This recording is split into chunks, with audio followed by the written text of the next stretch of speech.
me feel so young. You make me feel so spring has sprung. And every time I see you grin, I'm such a happy individual. You make me feel so young as a bird in the springtime. You make me feel there are songs to be sung, bells to be rung, and a wonderful thing to be done. You make me feel so just like a kid again, like I did when spring had just begun. And even when I'm old and gray, I'm gonna feel the way I do today, 'cause you make me feel so gay, so gay, so young.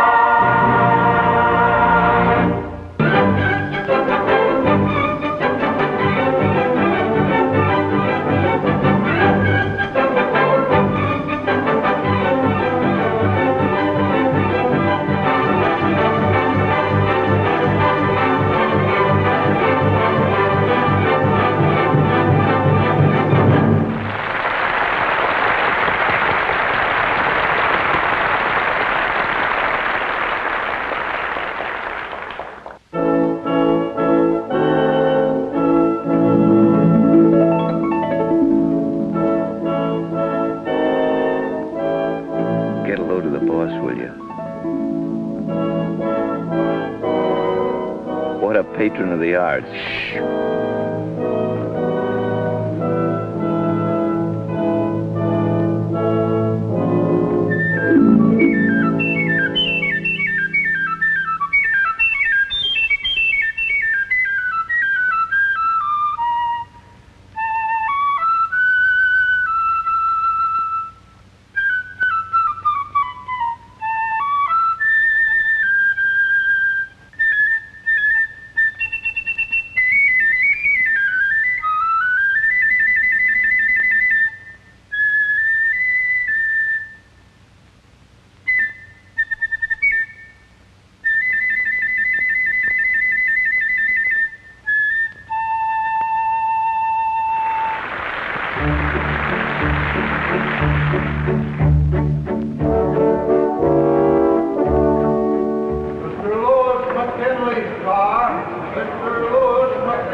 Good evening, Alice. Gee, Mr. Hodges, you were swell. Thank you, my boy. Why didn't you tell us you were going to play a solo? Boy, when you stood up with that big orchestra, it gave me goose pimples all over just knowing you. Really? Well, it's nice of you to say so. And all that applause. Very gratifying. What'd the maestro think? He seemed impressed. Funny, he didn't look so happy to me, the way he kept looking around. Oh, why should he have been happy? Grandpa stole the show, didn't he? I'll say, and with nothing but a little old piccolo, too.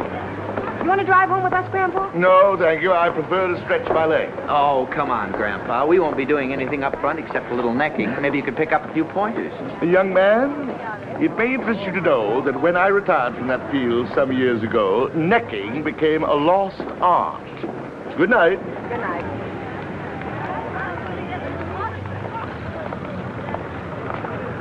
What a guy. Now I understand why Grandma used to have that awfully pleased look on her face. Yeah, maybe, but times have changed. It takes more than that to make a go of marriage today. Like, for instance? Like dough, for instance, you dough. Yes, I know. You have a theory. It's not a theory, it's facts. I've pointed out All right, 50 Joe, all right. So we don't get married. Not until I'm in a financial condition to support a wife. How, in a comfortable wheelchair? Yeah, sure, if it takes that long. Could keep my job. Lots of girls do. My dear girl, as I've pointed out before, this world happens to be run on certain economic principles. But, Joe... Unless and until a man can take care of his own wife, how can he possibly succeed in the broader world of finance? World of finance, world of finance. Who cares about that? I want to get married. Can't you understand that? M-A-R-R-I-E-D. Just the same, we're not getting married until I'm assistant head of the personnel department. Oh, you economic pighead. Good night. Hey, where you going? Anywhere you're not. All right, go ahead, walk. Let's see if I care.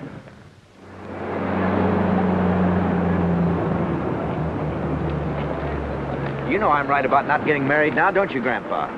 Young man, kindly do not address me by that loathsome word, Grandpa. I am not your paternal ancestor, and judging from Alice's remarks last night, I'm not likely to be any time soon, even by indirection. Hello, my boy. If you want my candid opinion, I don't believe the biological urge for which you both appear to be suffering so acutely gives a hoot whether you're assistant head of personnel or not.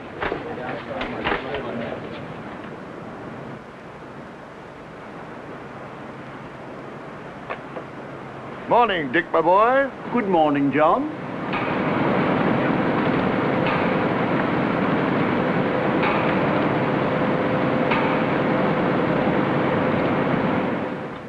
Hodges, John R.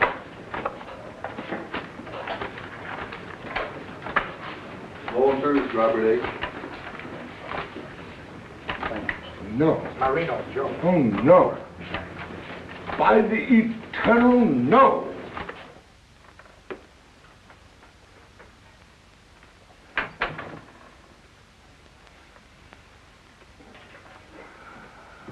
Grandpa, you're late. Yes.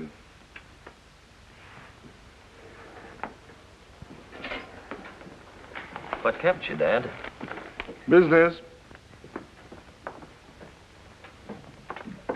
Well, for goodness sake, it's about time. Come on, everybody. I don't want to be out in that kitchen all night. You're usually the first one home, Grandpa. What you been doing with yourself? Playing the piccolo someplace? I had to see the shop foreman. I was fired today. You fired? Retired, I think they call it. What for? What have you done? Nothing, Della. Only it seems the policy of the company not to employ people over 65. Oh, Grandpa, I'm sorry. Thank you, my dear. How do you like that? Fired just because you're 65. Hey, you really 65, Grandpa? My, how time flies.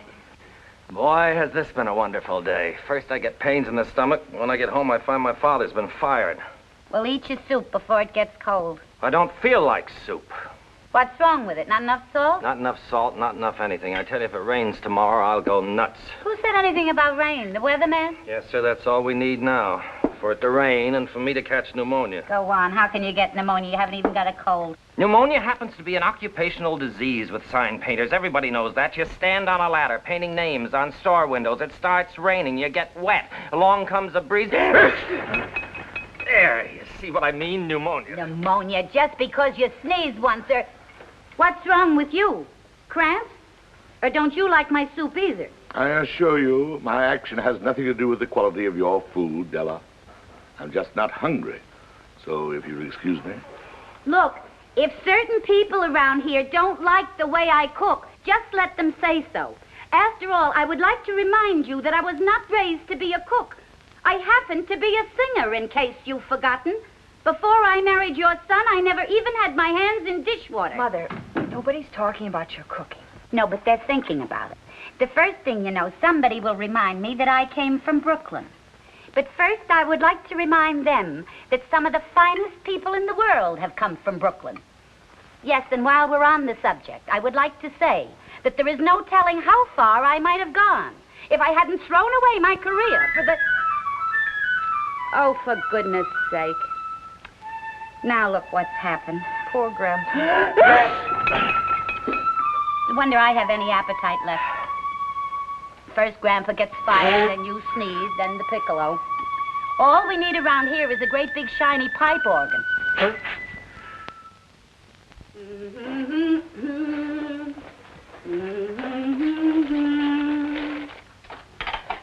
Born to be kissed, I can't resist. You are temptation, and I am yours. Oh, good morning, Grandpa. Good morning, Della. What you doing up so early? I thought you'd sleep till 10 o'clock. I'm not sleepy. Take my advice. Sleep when you can. You want some coffee? Yes, thanks. Only do me a favor, Grandpa. Don't sleep too late. Yours is the first room I clean. I assure you, Della, I have no intention of sleeping late. Thanks. Say, by the way, what are you going to do with yourself all day now that you're 65? I don't know. Oh, go to the movies, I suppose. There's a swell double bill at the Rialto. Or maybe you could go up to the park and play checkers with those other old men. Oh. What's so bad about that? Personally, when I think of the drudgery I go through day by day, I can't wait to get to be your age, so I can live out my life with dignity. Dignity can be a very empty feeling, Della. Yeah, well, you can get used to it. Like me with the cooking. Hey, I just thought of something. With you not working, you won't be bringing any money in. I'm afraid not. Well, if you'll pardon my saying so, Grandpa, that's going to be quite a blow. Financially speaking, I mean. I expect so. Yeah, especially with the way prices are going up these days. Yesterday, I went in to buy a soup bone. Just a common, ordinary soup bone. 78 cents, he says. 78 cents, I says to him. You used to throw them in for nothing. Not no more, he says. 78 cents. That'll give you a faint idea. Soup bone. 78 cents.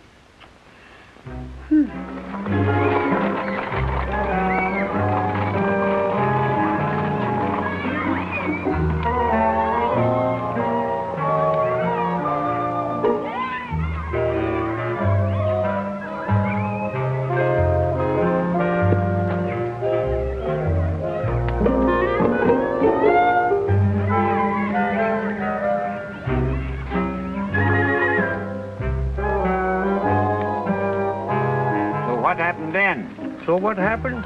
So she picked up my hat and threw it at me. Hit you? Right in the mouth. Get out of the house, she yelled. I got enough to do without you getting in my way all the time. 20 years ago, I'd have thrown her out of the window for that. I'm a Hungarian. Consolidated Motors. Consolidated Motors? What's Consolidated Motors got to do with it? That's what I'd like to know. Listen, there's a public park. Never mind, don't answer. I'll find out myself.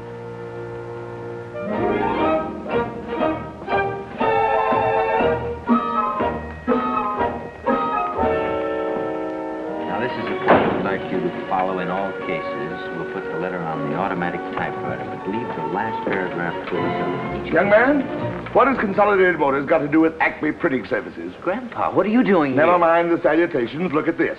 It says I've been fired because it's the policy of Consolidated Motors and its subsidiaries not to hire men over 65. I want to know what in thunder Consolidated Motors has to do with it. Search me. Hey, Erickson. This is my girl's grandfather, Mr. Hodges. He'd like to know what Consolidated Motors has to do with our 65-year-old retirement rule. Why, it's really very simple, Mr. Hodges. If you just step this way for a moment. Pardon me.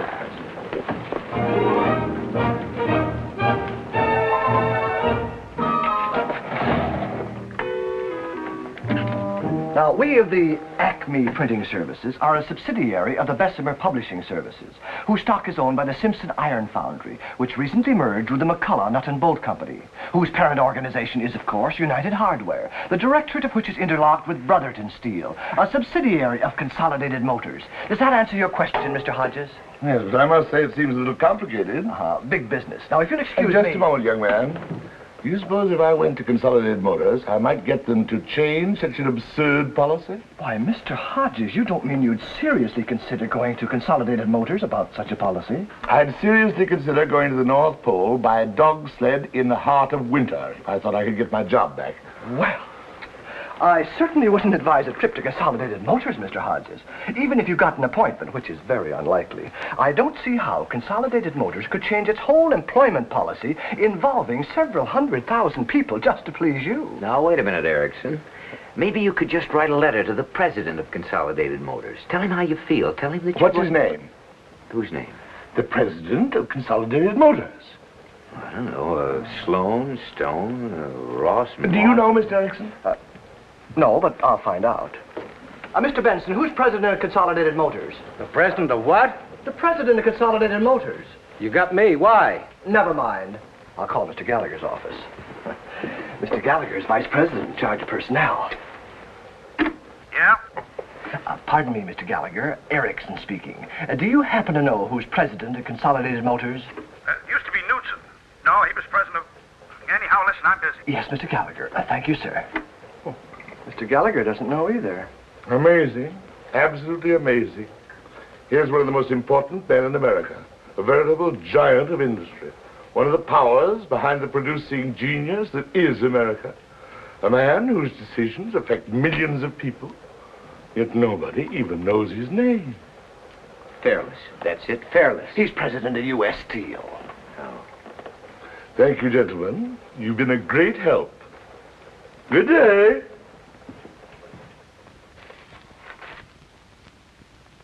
Here it is. I found it. Consolidated Motors. Look, Harold P. Cleveland, president. Congratulations, miss. Whether you're aware of it or not, you have just solved one of the great mysteries of the age.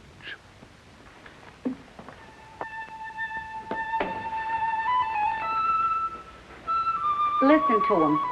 Since 11 o'clock this morning, it's been like this. That means he's thinking. Don't have to think on the piccolo, does he?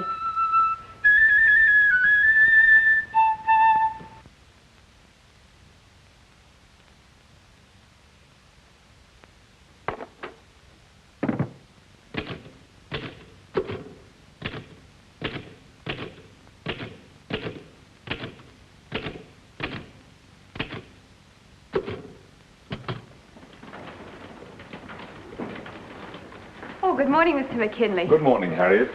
Bring in your book and the mail. Yes, Mr. McKinley.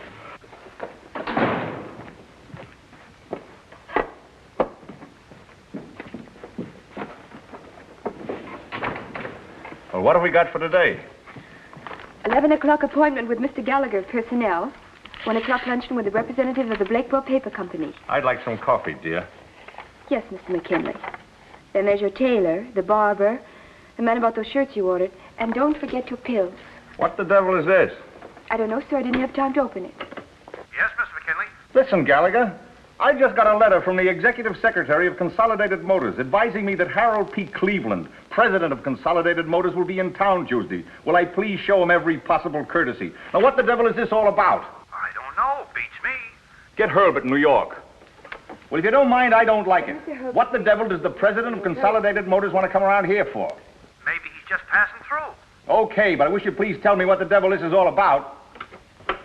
We ever heard of this bird before? Not that I recall. Hello, Mr. Herbert. Just a moment. Mr. McKinley calling. Hello, Herbert. Listen, I just got a letter saying the president of Consolidated Motors is coming up here to inspect my plant next week. I'd like to know why all of a sudden is Consolidated Motors fishing around my place.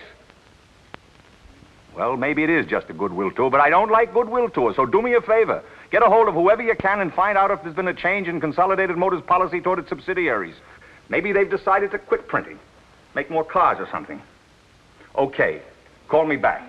I want every executive in the conference room at 10:30. And cancel Gallagher. Yes, Mr. McKinley.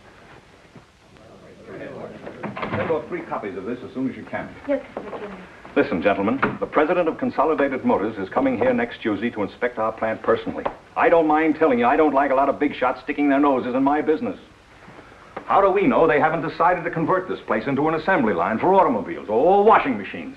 And remember, you fellas are in this just as deep as I am. Your very jobs may depend upon it. As I see it, our only hope is to make a good impression.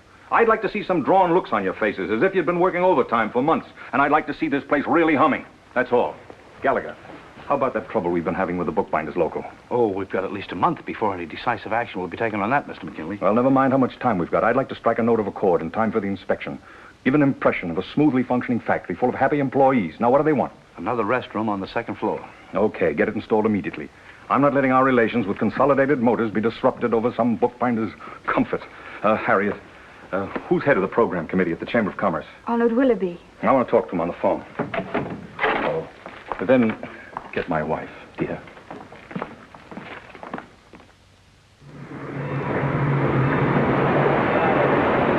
What does he look like? Why, he's great guns, don't you know?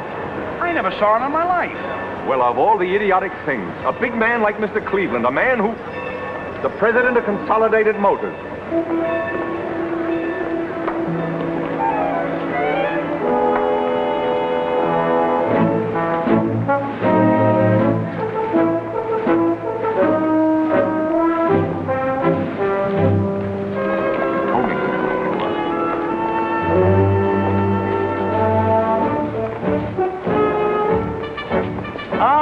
McKinley, what a pleasant surprise to find you here. I hadn't anticipated such a welcome. You're...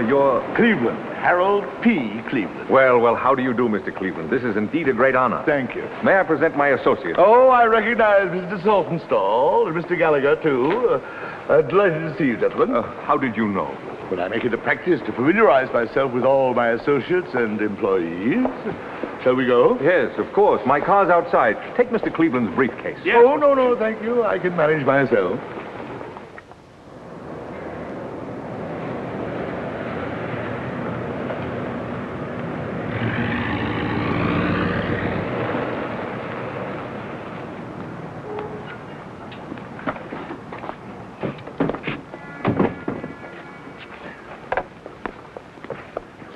Any special department you'd like to inspect, Mr. Cleveland? We'll start with the hand press department in the composing room. Afterwards, I'd like a word with your executives. Yes, indeed. I've already issued orders for all our executives to place themselves at your disposal. Splendid. Mr. Cleveland, may I ask, is there any special significance to your visit? Special significance? Not at all. It's only a routine inspection tour.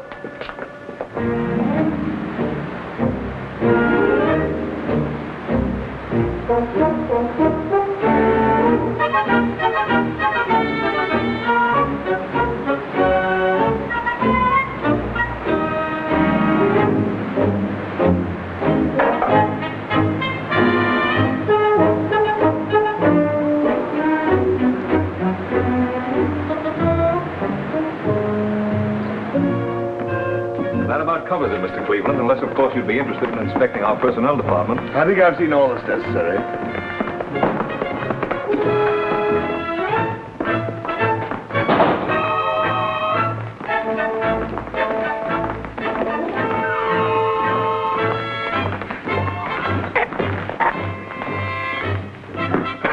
Here we are, Mr. Cleveland. This is our conference room. What's the matter? Come in, gentlemen. Well, I'll be, Do you know who that was? Well, sure, the president of Consolidated Motors. The president of Consolidated Motors, my hind foot. That was John Hodges. Who? John Hodges of our hand press department. My girl's grandfather. Your girl's what? Grandfather. Didn't you see him wink at me? Why, certainly not. What are you talking about? About John Hodges. You know, the old guy who came in the other day and asked us the name of the president of Consolidated Motors. Yes, but what about him? That's him in there. Only everybody thinks he's the president of Consolidated Motors.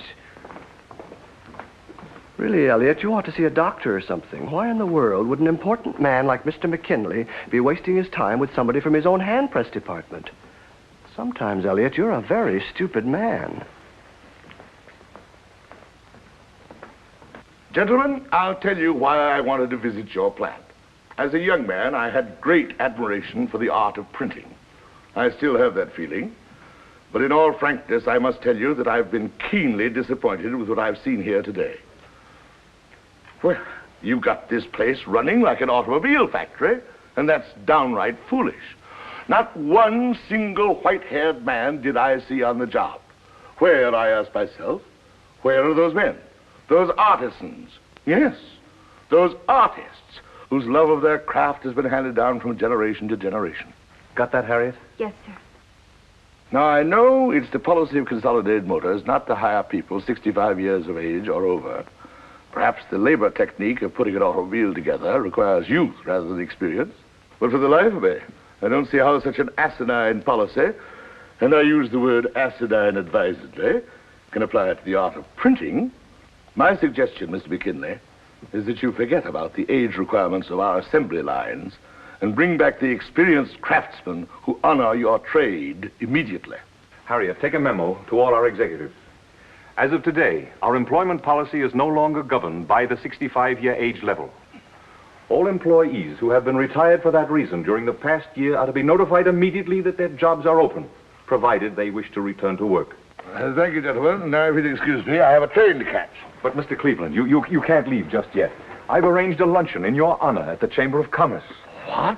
And I've even taken the liberty of engaging a suite for you at the Commodore. And my wife is expecting you for dinner tonight. I'd never live it down if you didn't show up.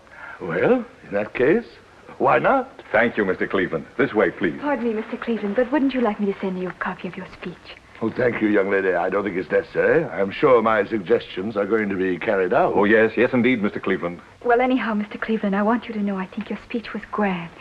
I felt real honored just to hear it. Oh, no, my dear. It's I who've been honored. Good day. For men of mature experience. Is he still in there? Who? John, I mean Mr. Cleveland. Yes, he's speaking now. Wait a minute, you can't go in, only members. But I gotta go in, I gotta find out if he... Get this to But you can't. Today, I hear a great deal of talk in this country about the dangers of inflation, which may lead to another economic depression. In a society as complicated and delicate as ours, we must leave no stone unturned in our search for stability. And in these old and expert men of 65 and over, there is a great fund of stability.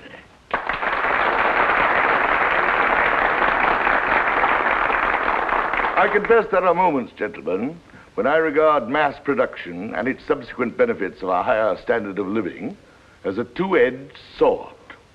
What are we sacrificing in this frantic chase for comfort? Well, for one thing, we're sacrificing those simple dignities of life which have helped make ours the greatest productive nation on earth. Now, mind you, I think that security and comforts are wonderful things. I'm all for social security. But in all our quest for this security, let us not lose sight of those things which have made this a great nation. Let us not forget that our economic strength depends basically on one thing: individual initiative. We here in America have a great tradition to uphold, a tradition of hard work, a tradition of opportunity, a tradition that every man may go just as far up the ladder of success as he individually is capable of going. A tradition that no one, in government, in industry, anywhere, can tell him what he can do and what he can't do, when he can work and when he can't.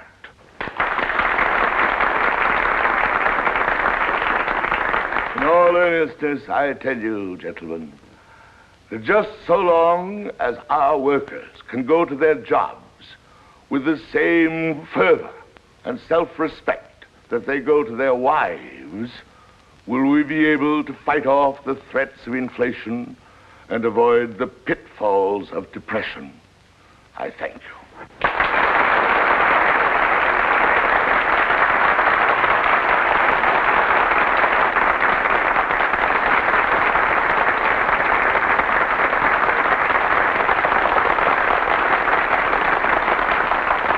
Mr. Cleveland, may I have your autograph? Oh, delighted. Oh, I'm sorry. I'm not permitted to sign autographs. Company policy, you know. Oh, Congratulations, gee, I'm Mr. sorry. Cleveland.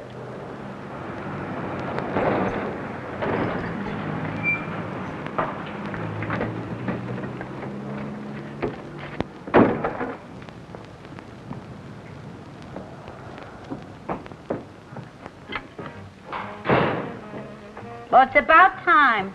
Oh, it's you. Where is he? Where's who? Mr. Hodges, your grandfather. Oh, why? Look at this.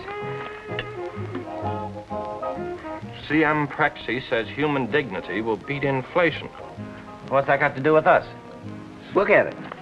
Look at it good. Whose picture's that? Says he's Prexy as CM, whatever that means. That's what it says, but it's him, Mr. Hodges. Your old man. That? Oh, you're crazy. Look, I'm not blind. My eyes are good enough for the Air Corps, and I'm telling you, that's Mr. Hodges. I saw him today with my own eyes. Oh, for heaven's sakes, Joe, sit down and stop being ridiculous. What in the world would Grandpa be doing at a Chamber of Commerce luncheon? Just look at the picture. That's all I ask. Just look at it. That could be a picture of anybody. As far as I can see, the only resemblance is they both got whiskers. Not even the same color whiskers. But I'm telling you, he winked at me. Joe, look at me. Look me in the eye. Have you been drinking? Drinking? I who think of nothing but success 24 hours a day drinking? Well, I like that. But I'll tell you one thing, I'm going to get cockeyed tonight if somebody doesn't start believing me. Oh, boy, what a house this is. First, we get a piccolo player. Then we get a fellow who sneezes just once, and all of a sudden he's in a hospital for an occupational disease. And now we got a lunatic on our hands who starts seeing things in newspapers. By George, this Cleveland makes sense. I'm going to save this. I want Dad to read it. Read it? He said it. Joe, please. So you think I'm drunk? Well, what else am I to think when you come bursting in here screaming that Grandpa is president of Consolidated Motors? Okay, I'm a liar. I'm drunk. I don't know what I'm saying. But I'm telling you, I saw him today, and he winked at me. Good evening, everybody. There's good news tonight. This afternoon, Harold P. Cleveland, president of Consolidated Motors, offered a confused world the best recipe to beat inflation and continue prosperity that this commentator has heard. Yes, sir. Winked at me. Have you already mixed the martinis? Yes, madam. My husband likes them very dry. I understand, madam. He also likes them served immediately after he comes in. Yes, madam. Well, that may be he now. The wife should be ringing the bell. Shall I go and see, madam? Please. Willie. Huh? Turn that thing off. Okay. Good evening. Good evening. Who should I say is calling, sir? Me. Mr. McKinley. I live here. I beg your pardon, sir. You'll find Mrs. McKinley in the drawing room. New butler. I tell you, the servant problem Yes, today. I know. I've been having trouble with my cook lately, too. Lucille, this is Mr. Cleveland. Mr. Cleveland, my wife. How do you do, Mr. Cleveland? It was nice of you to come. Thank you. It was nice of you to have me. Come on, meet him, but listen. Do me a favor just for tonight and spare us any of your political philosophy. Okay. Mr. Cleveland, this is our son, Willie. Good evening, young man. Hello, Mr. Cleveland. Hey, we were studying economics the other day, and I saw a picture of you. But you don't look a thing like you do. Willie. Yes, sir. My husband likes martinis, Mr. Cleveland, but if you prefer something else... Not at all. My favorite beverage. These dry? Yes, Louis. Very dry. 4-1, sir. Here's to Consolidated Motors. Thank you. But if you don't mind, I'd rather drink to a lovely lady. Thank you. I'll take the tray. Yes, sir. What class are you in, young man? 10th? On the football team? Well, kind of. Kind of. Oh, so that's the way it is. I used to be a bench sitter myself. How about a little refill, Mr. Cleveland? Thank you. A wee modicum, perhaps? I thought we'd have dinner at home tonight. Just family style. After that, if you like, I thought we three might run out to the country club for a little while. The country club? I'd like you to see it. It's brand new and not half bad. Most of my executives belong. Got a great little golf course. What do you say? Well, I'll be delighted. That is, if Mrs. McKinley... Oh, I'd like it very much. Very much indeed.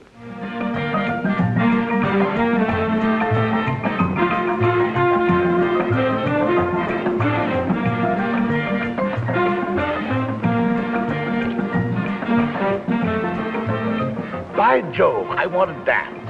I haven't danced in 25 years at least, and suddenly I want to dance. May I have this dance? Of course. You mind? Not at all. Go right ahead.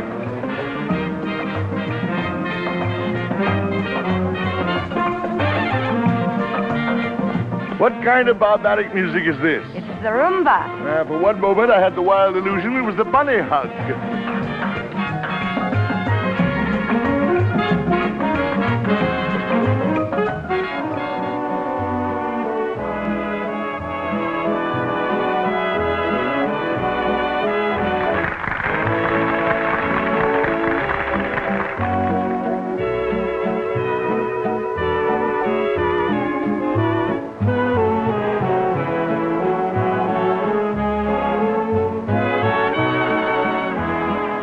Get out of here. Why? We just got here. Look, Mr. McKinley. Mr. McKinley.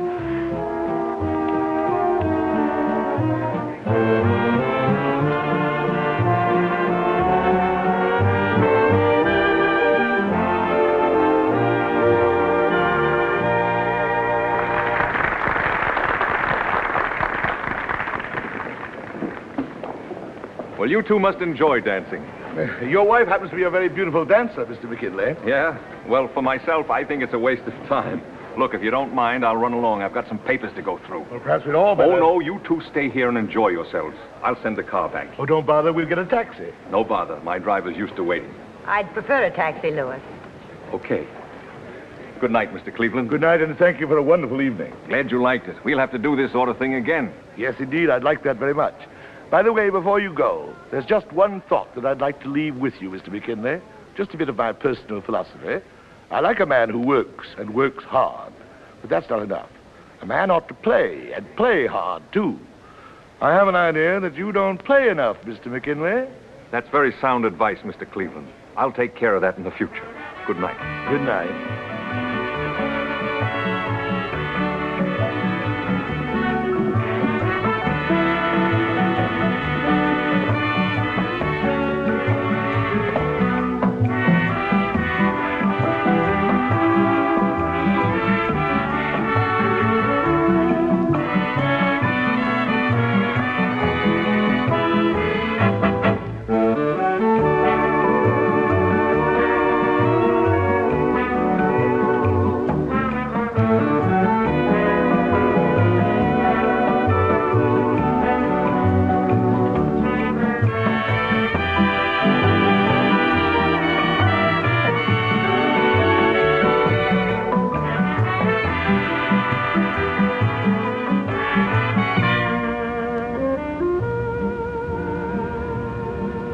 mind if we get out here? It's only a little way, but I can't bear to go in yet. Pull up here. We'll walk the rest of the way.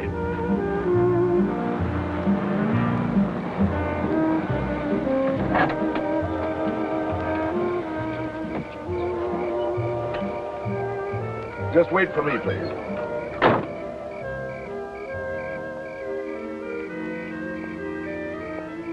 You think I'm silly, don't you? On the contrary, I think it was a charming idea. You'll never know how much this evening has meant to me. You don't go dancing often, I take it. I never go dancing. Do you and your wife? My wife died 25 years ago. Oh. That's why you said you hadn't danced in 25 years at least. I haven't done much of anything since then except work. You loved her very much, of course. Of course. People don't love each other like that anymore. No. Life's become too complicated. Young men these days are afraid to marry until they can offer their wives all the frills of security and comfort. I don't think it was that way with us. I loved my wife. I loved my work. Life somehow just went on with a sort of simple grace.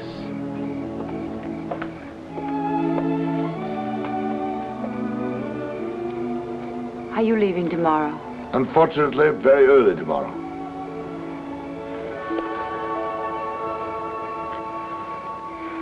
Sorry. I don't know what's the matter with me. But I've been so happy tonight. So really happy. It's been so long. Good night. Good night.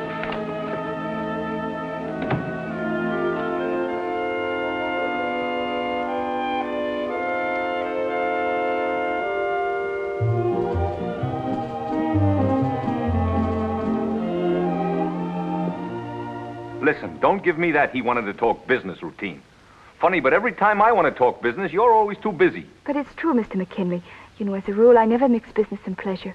I only thought that Mr. Gallagher and I could take some of the office burdens off your shoulders. Office burdens? well, that's a new one. And another thing, since when do you have to dress up like that for a business conference? Okay. Tell Gallagher I'll take up this matter with him in the morning. Good night. You two must have closed up the joint.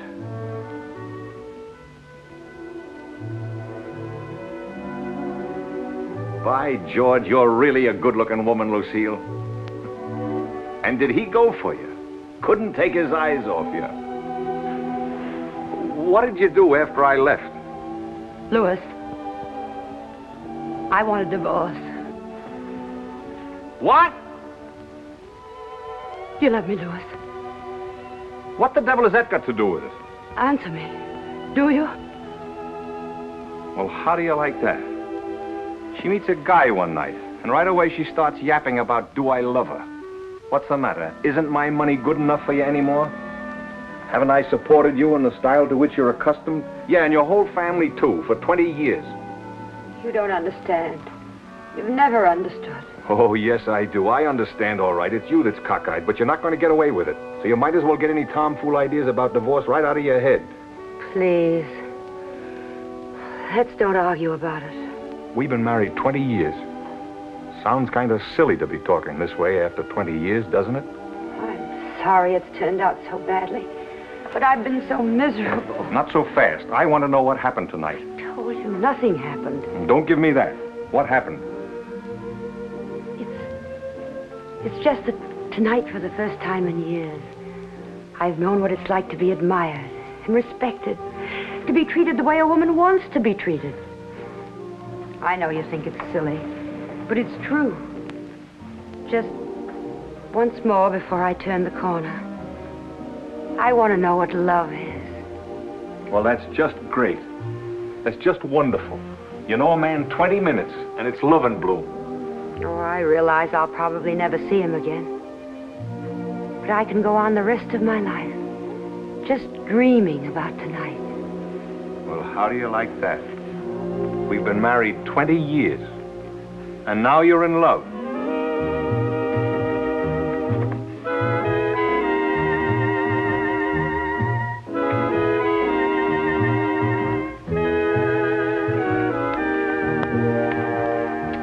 man.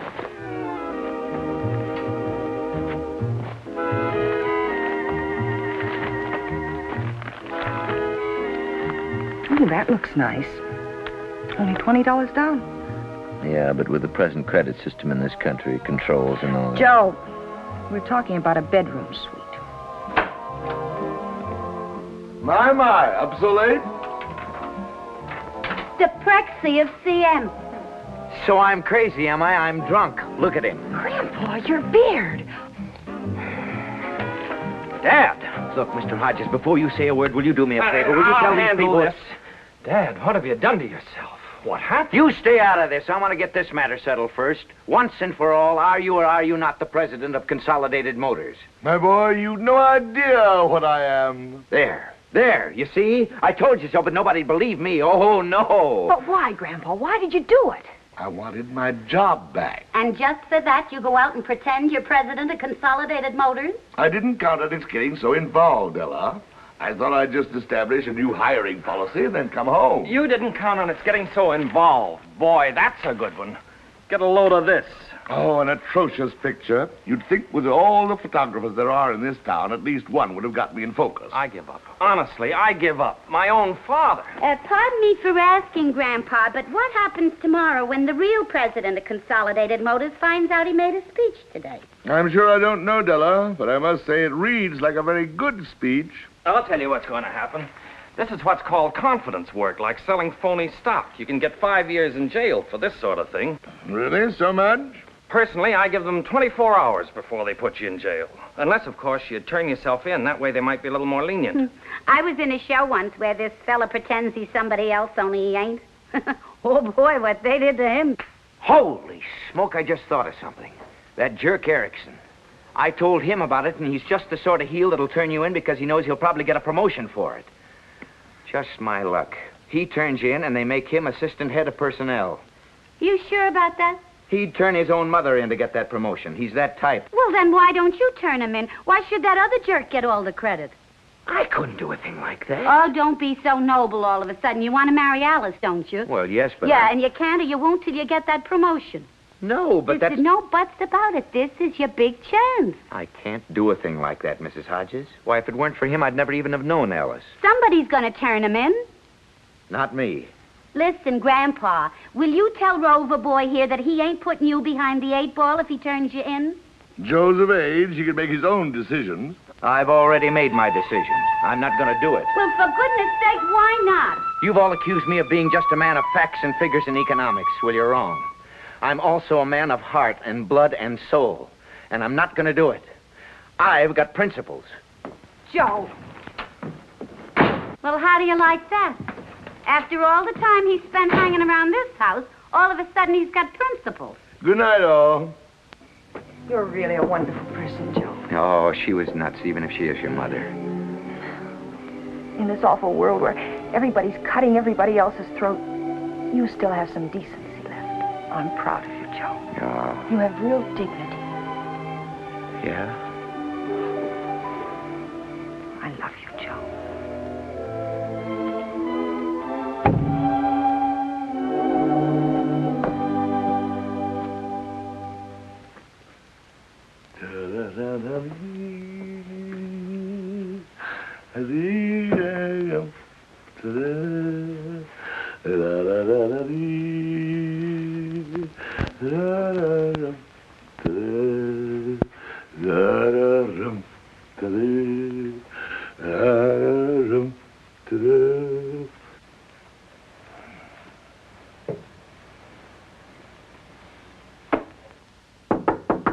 Come in.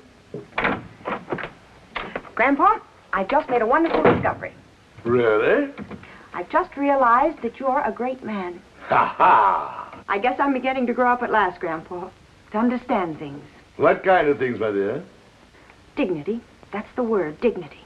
All of a sudden it came to me like a flash of lightning that there's nothing so important as a person's own dignity. It's more important than maintaining a high standard of living or even being assistant to the head of some old department. And that's what this was all about, wasn't it? You were fighting for your dignity, the dignity of your work. And for that you were willing to take on the whole complex world. I think you're a wonderful man, Grandpa. Thank you, my dear. Good night. Good night.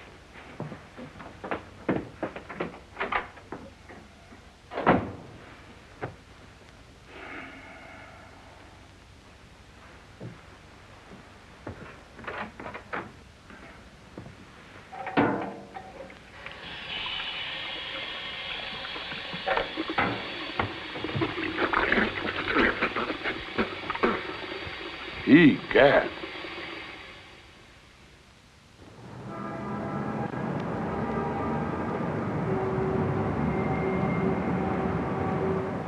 In our time, we have grown accustomed to the machine age and its coldness. Mr. Cleveland's fine speech has given us a new realization of honor and humanity, as well as a truer understanding of the individual's place in our American culture. Our hat is off to Mr. Cleveland. He is a great American. Read what that paper there has to say, Mr. Cleveland? Not yet. It says, God bless Mr. Cleveland and Consolidated Motors. They've restored our faltering faith. That sure was some speech, Mr. Cleveland. Kind of makes you proud to be an American. I've never seen anything like it. There must be 10,000. This isn't even half of them. Listen, Clancy. Of course, I'm only head of public relations around here. I suppose it'd be too much trouble for anybody to tell me when the boss is going to make a speech. Don't blame me. I didn't know any more about it than you did. He told me he was going to the ball game yesterday afternoon. What a speech. This will sell 1 million cars. And look what's happened to the market. Opened 2 points up straight across the board. I've seen this. That's cute. Yes, sir. I bet the rest of the industry's tearing their hair out right now. Still, there's something fishy about all this. Unless I'm out of my mind, I was having luncheon with Mr. Cleveland at the plaza at 1 o'clock yesterday. Oh, now take it easy, Bill. You better lay off that hooch. That's when he was making this speech. Well, maybe 1:15, 1:30, but I know it was yesterday. Hey, Harold, what's the big idea? Set up a special meeting of the executive committee in my office at 11 o'clock and get my lawyer. To sum it up, gentlemen, it appears that this person's speech has not only caught the public's fancy and brought this company a great deal of goodwill, but it's had a profound effect on the whole market. Indeed, on the whole business structure of America. The question now is, what are we going to do about it? There's only one thing we can do. Categorically deny the whole thing. And categorically deny ourselves $25 million? Well, if we don't deny it, you can bet that somebody else will. Then where will we be? You're a lawyer, Joe. What do you think? Well, frankly, it looks to me like a carefully planned maneuver, not only to create a bull market, but to put Consolidated Motors in an awkward spot. Maybe, though actually, when you analyze it, the speech doesn't really say anything except what we've all been saying. About individual initiative, keeping our shoulders to the wheel, and giving a bunch of old men some jobs. If you ask me, I'd say it's the work of a crackpot. I disagree. I've read the speech a dozen times. I don't find any crackpot ideas in it. In fact, I consider it a splendid speech. I'm inclined to agree with everything it says. No, Ernest, the thing that worries me is, why didn't I make that speech? What? You're paid a handsome salary to handle the public relations of this company. Here's a fine business talk that I could have made. Now, why didn't you think of it for me? But Mr. Cleveland, In fact, why didn't I think of it for myself? For that matter, why didn't some of you other gentlemen think of it for yourselves? Well, I think Mr. Cleveland has a point there. Now, my suggestion is that for the time being, at least until we can make an investigation... I've already taken steps to do that. Then I move we just sit tight. I second the motion. All in favor? Aye. Aye. Gentlemen, I know I don't have to caution anyone here that this is a matter of utmost secrecy. Good day.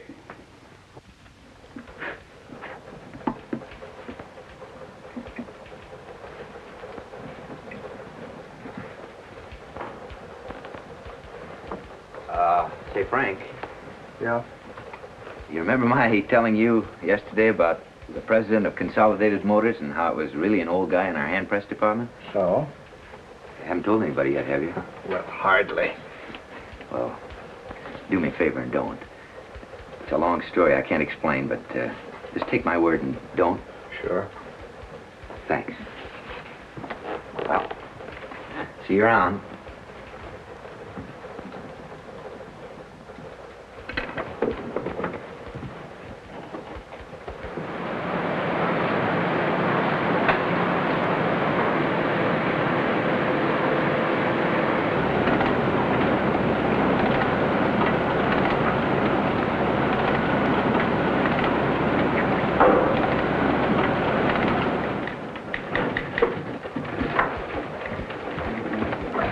Hold is best.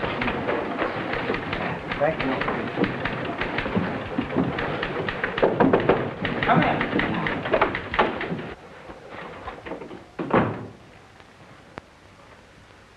Well?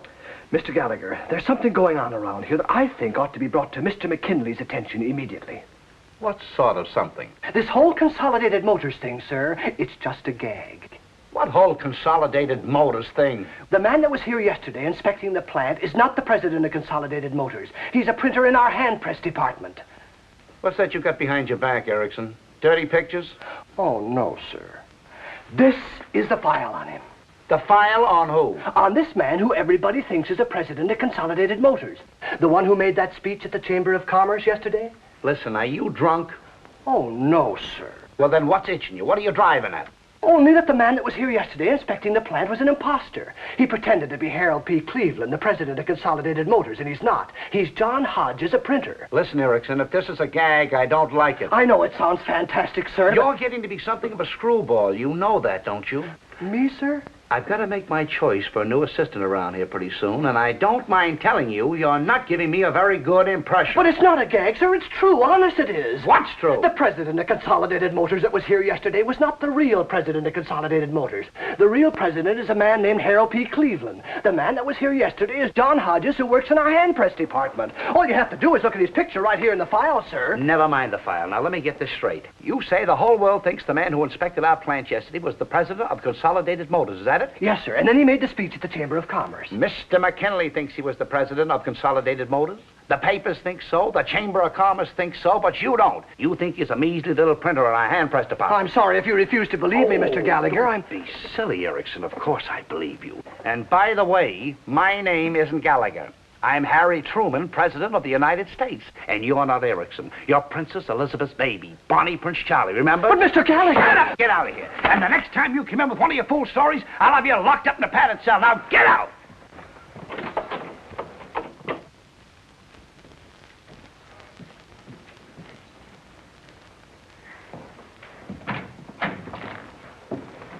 Mr. McKinley in?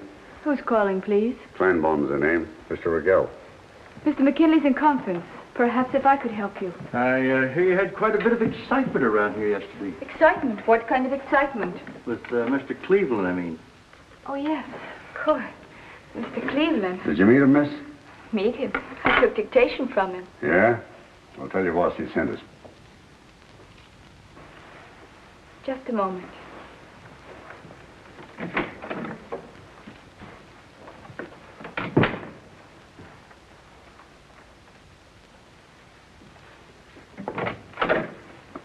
Mr. McKinley will see you now. Thank you, miss.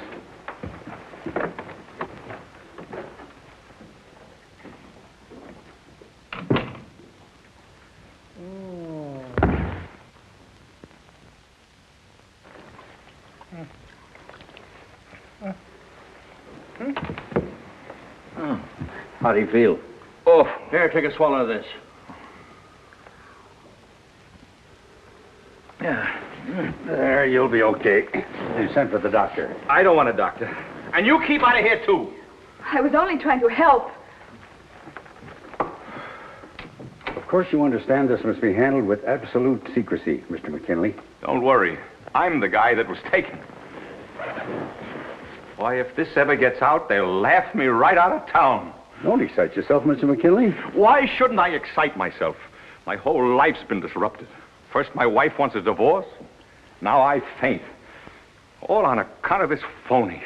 Oh, the crook, the dirty, low-down crook. I took him to my house for dinner. Just wait till I tell my wife. Oh, boy. Will I laugh right in her face. Falling for a phony. Well, we'll take a look around. Yes, sir. If we find out anything, we'll let you know. Meanwhile, you get any ideas yourself, you Motors. Live in a palace. Oh, boy. Will I laugh right in her face.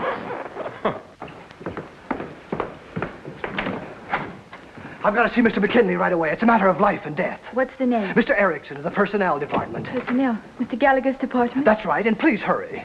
Mr. McKinley's very busy. He can't see anyone. I think Mr. McKinley would rather have things go right along as usual, miss.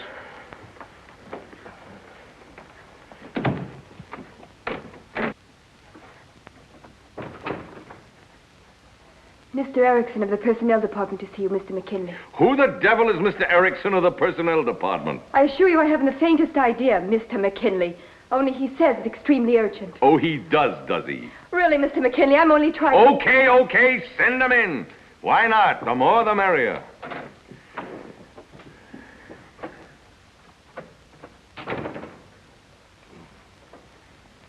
Well? Mr. McKinley, I have reason to believe that the man who was here yesterday, posing as the president of Consolidated Motors, was really an imposter. How would you like to be fired? Sir?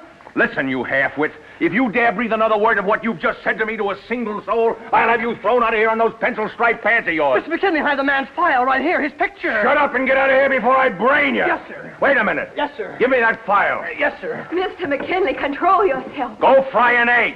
Well. Oh. Well, thank you. Don't do anything until you hear further from me. Goodbye.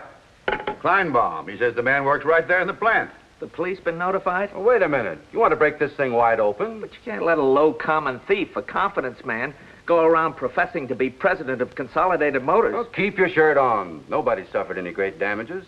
In fact, when you come right down to it... Wait till you get a load of this, straight from Union headquarters. Listen. Since Mr. Cleveland has shown a willingness to see labor's point of view, and since the United Automobile Workers are just as eager as Mr. Cleveland to maintain the nation's economic strength, we hereby pledge ourselves to arbitrate all current differences in the same spirit of this speech. How do you like that? Why, this is absolutely the most ridiculous position the company has ever been in. Looks like we're saddled with that fool speech whether we like it or not. That's right. If we deny it now, we'll be accused of trifling with the future prosperity of America.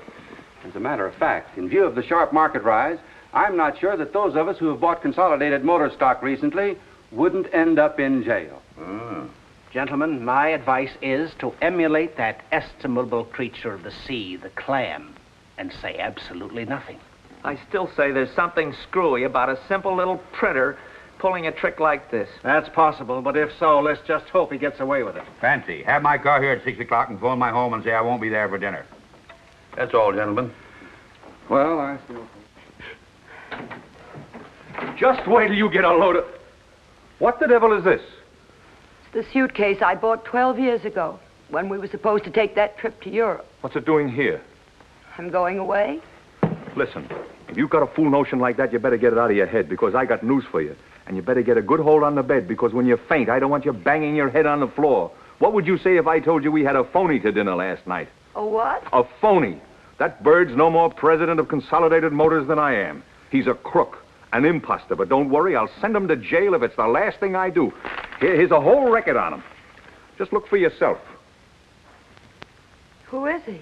A printer. In my own hand press department. John Hodges. How do you like that? Why, I think it's wonderful. What? I said I think it's wonderful. Look, I'm in no mood for jokes. Now unpack that suitcase and come on down to dinner. But I won't be here for dinner. I'm leaving. Now listen, just because some measly $62 a week printer in my own factory dances the rumba. Last night, for the first time, he made me realize just how empty my life has been. And stop crying. You know I can't stand tears. Well, at least tell me, what have I done? You've killed my life for me, that's what you've done. You've never loved me, not for one moment. I'm 40 years old. 43. And I just can't go on being treated like a stick of furniture any longer. I've as much right to love as anybody, even if I am 40. What you said. Have you really been so miserable, Lucille? Well, I'm sorry if I've made life so unbearable for you. I didn't know I was doing it. Well, maybe it's not all your fault, Louis. You can't help being what you are. But you are what you are, and I can't stand it any longer. Who's going to tell Willie? I'll tell him. Lucille, this is a terrible thing that we're doing. I don't like divorce.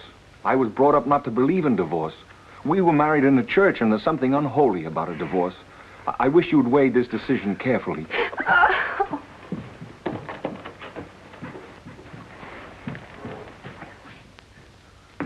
Willie. Oh, Mom, I'm starved. Yes, dear, I know. Willie, I have a shock for you. But I think you're old enough and sensitive enough to understand. Sure, what is it? Your father and I, we're separating. We're getting a divorce. Divorce? Is it a very big shock to you, dear? Is it a shock? Boy, is that some question. Of course it's a shock. Naturally it's a shock. Oh, I'm sorry, dear. I didn't mean to shock you. But I thought it would be better if I came straight out and told you. Here, sit down, darling, please. I don't want to sit down. I don't feel like sitting down. You're angry with me. I'm not angry. I'm just upset, that's all. What's so surprising about being upset? You'd be upset, too, under the circumstances. Oh, dear, I didn't mean to upset you. Actually, I'm quite upset myself. I feel terrible. Right here in my stomach. Willie, you're not going to be sick. I don't know. I must have some kind of psychosomatic disorder. It hits me right here in my stomach. Oh, dear. I don't know what to say. I've never felt so miserable in my whole life. I'm going away. Where? I don't know. To my family in Maryland, I suppose. Of course, they'll be furious with me. They'll want me to come straight back and apologize to your father, but I just couldn't do that. Oh.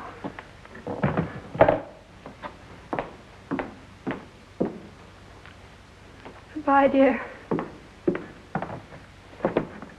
Oh, go take some aromatic spirits of ammonia, then lie down flat. Where's your mother? Gone. Gone? Gone where? To Maryland. I feel sick. I'm sick of my stomach. Listen, I got no time for you and your stomach. I gotta stop her. That's a fine thing to say, a fine thing. My mother comes in and says, don't get sick, but your father and I are getting a divorce. Then my father comes in and says... All right, all right. Take some soda water. I'll head her off at the railroad station. You stay here. If she comes back, don't let her out of the house again. I think I'm gonna be sick all over the place. And that'll show 'em. Alice. Alice, I got it. I got it. Got what? The job, the promotion. Oh, Joe, that's wonderful. Now can we get married? You said it. Just name the day and I'll be there with bells on. See, I knew. All you had to do was tell that Mr. Gallagher... I didn't tell him. I didn't tell him anything. He just called me in and said, Joe, that Erickson's nuttier than a fruitcake. How'd you like to be my new assistant? Congratulations, my boy. Thank you. You're on your way. Someday, if you're not careful, you may even be a Mr. McKinley. Yes, sir. However, don't forget one thing. There's more in life than mere success, young man. Or rather, you should make up your mind what you mean by success. Remember, it's not just having a job. It's not just making money. It isn't? In fact, it has nothing to do with those things. It's what a man gets out of his work that matters. Are you doing something you like? Are you aware of the essential dignity of what you're doing with your hands, with your mind? Well, I certainly... First of all, there's a stewardship of responsibility that one of your generation... Yeah, well, there's the beer. What beer? The beer I ordered to celebrate our engagement, you dope. A case, a whole case. Wait, how do you know it's the beer? Maybe it's the police. The police? Oh, my goodness. I'll go. Yes? Does a Mr. John Hodges live here? Who's calling, please? Mrs. Lewis McKinley. McKinley? Oh, I'm sorry. He's gone to the door, country. Alice. Let Mrs. McKinley in. You're... John Hodges. I dyed my whiskers. You must excuse my granddaughter's behavior, but you see, we were expecting the police, so naturally she was suspicious. This is the rest of my family. My son George, my daughter-in-law, Hello. and Mr. Elliot, the young man who thought you were a case of beer. How do you do? How do you do? May I see you for a moment alone, please? Certainly. Come into my bedroom. Thank you. His bedroom. So what? After what's been going on in this house for the last 24 hours, you gonna draw the line at a bedroom? So what? No, please. Don't turn on the lights. Not yet. Well, it's a little compromising, isn't it, not having the lights on?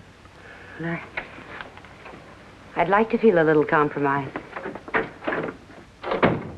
I'm leaving my husband. Really? May I ask why?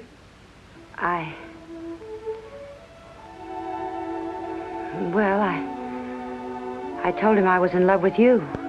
With me? But that's ridiculous. You've only seen me once. That doesn't matter. I know you for what you are. A gallant and wonderful man who respects me and acts like a gentleman. Even if you are what my husband said you are, a phony. Did your husband say that? Oh, he said some terrible things about you.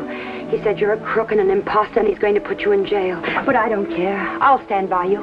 I'll even go to court and testify for you. And you can testify for me. Mrs. McKinley, I'm going to turn on the lights. Oh, no, please. Not yet. Yes, Mrs. McKinley. Now, immediately. Mrs. McKinley, though I may be everything that your husband says I am, and everything that you believe me to be, I am emphatically not a correspondent in a divorce suit. Do I make myself clear? Then last night was just last night? Mrs. McKinley, you're a very handsome woman. You dance extremely well. You also have a gift for summing up a situation. Last night was simply last night. I'm sorry if my bluntness offends you, but I assure you I have no intention of coming to treat any man and his wife, especially one as impulsive as you are.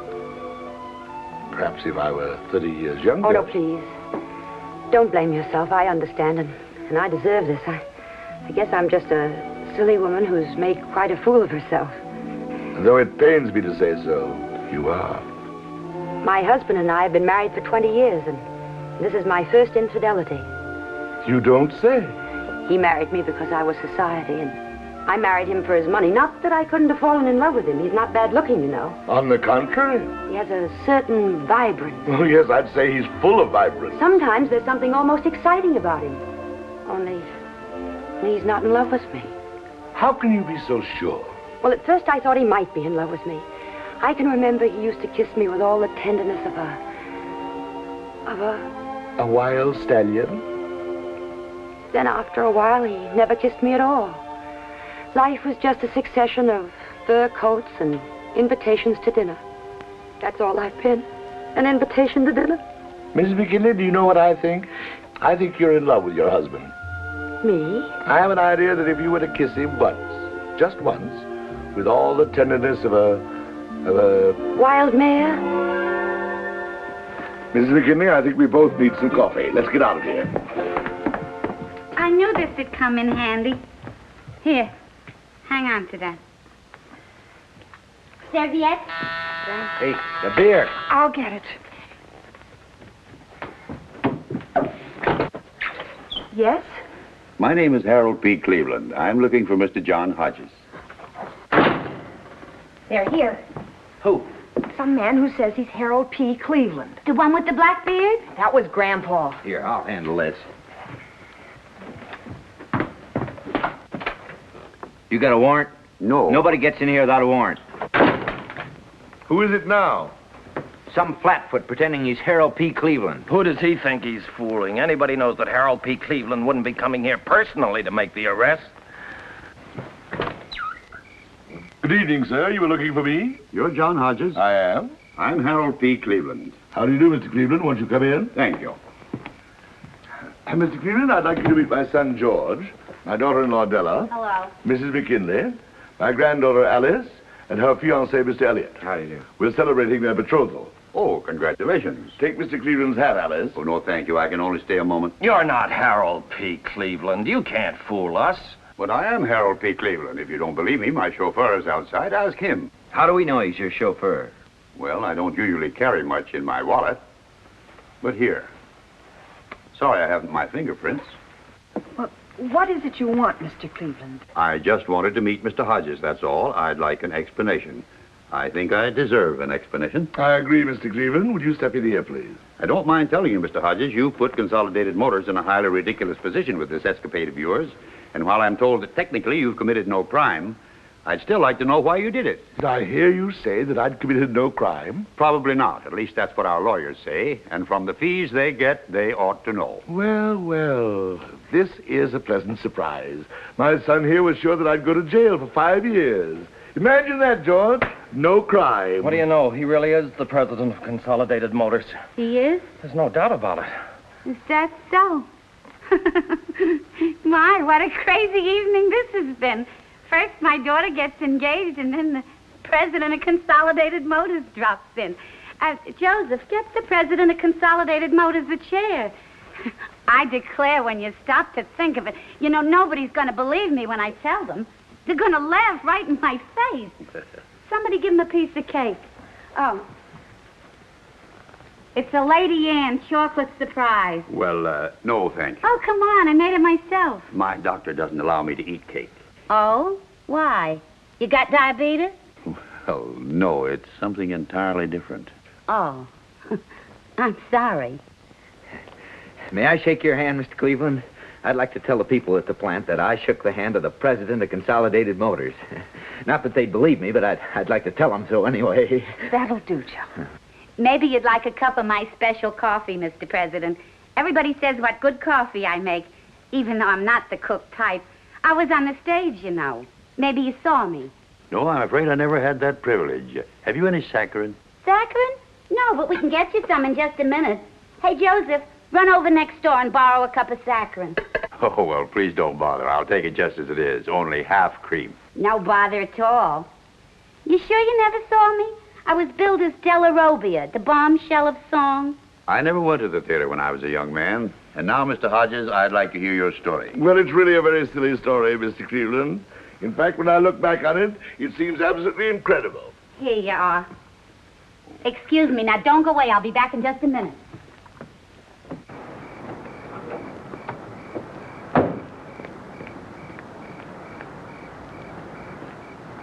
Of course, going to the Chamber of Commerce was something I hadn't counted on. The beer.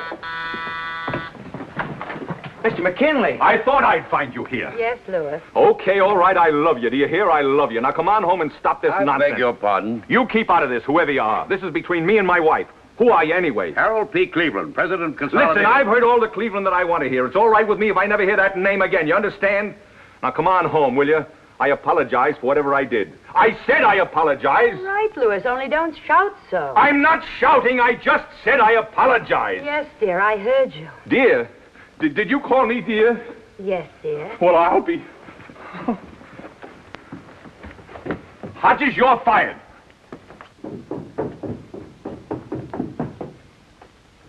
Grandpa. Grandpa? Oh, I beg your pardon.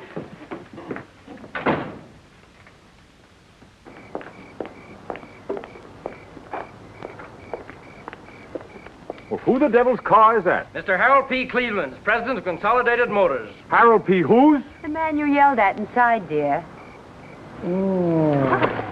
And that, Mr. Cleveland, is the whole story. And quite a story it is, Mr. Hodges. Pardon me for suggesting it, but I just happened to have this album laying around, and only this afternoon I said to myself, Della, if the right part... Della, there's no time for that now after what's just happened. After what's just happened? Dad's been fired. That's what. Fired. Fired? What, again? It's all right, Della. I knew all the time it wouldn't work. Oh, fired, and after all the trouble we've gone through. Mother, please. Okay, but it's a fine time to tell us, right in front of the president of Consolidated Motors. If you've really been fired, Grandpa, what are you going to do? Well, I know one thing I won't do, and that's go sit in the park and feed the pigeons. How would you like to work with me in New York, Mr. Hodges? There's a little office next to mine. We could have it redecorated. Oh, Grandpa. For goodness sake, imagine New York. Maybe you could find a little apartment. I'm sorry, Mr. Cleveland, but I couldn't do that. You know the well-known hackneyed phrase, New York may be all right for a visit. Maybe you could live in Brooklyn. No, Della. Not even Brooklyn. Oh, it's a question of money. No, thank you. I make all the money I need right here. All the money you need? Listen, you just lost your job. And with the price of soup bones going up... I'm sorry, Della. You'd have lots of leisure. I'd only want you around for advice in public relations matters. Maybe we could go to a ball game together occasionally. Thank you, Mr. Cleveland, but no. This is my home. My family's here. We're happy. That is, as happy as people need to be. I have my health. I eat what I like. I drink my coffee without saccharin. I don't have to make speeches unless I want to. Go to board meetings. Worry about stockholders, unions, income taxes. Come to think of it, Mr. Cleveland, why don't you move out here? You're still young enough to get a good job. Now, please, Mr. Hodges, don't tempt me. Well, I must be running along. Good night, everybody. Good night, sir. Well, don't look at me. He's your father. I'm sorry you won't come with me, Mr. Hodges, but I think I see your point. Thank you. As to your job at Acme Printing, I wouldn't worry about that if I were you. You heard Mr. McKinley fire me. Mr. McKinley apparently has high blood pressure. I'll send him a note tomorrow. No, I'll make it a directive that you're to have your job as long as you want it. Well, thank you. You've been very understanding. If there's ever anything I could do for you... Well, you should ever get an idea for another good speech. It would be a pleasure, Mr. Cleveland. A pleasure indeed. You're a great man, Mr. Hodges. A truly great man. Thank you, Mr. Cleveland. So are you. Good night. Good night.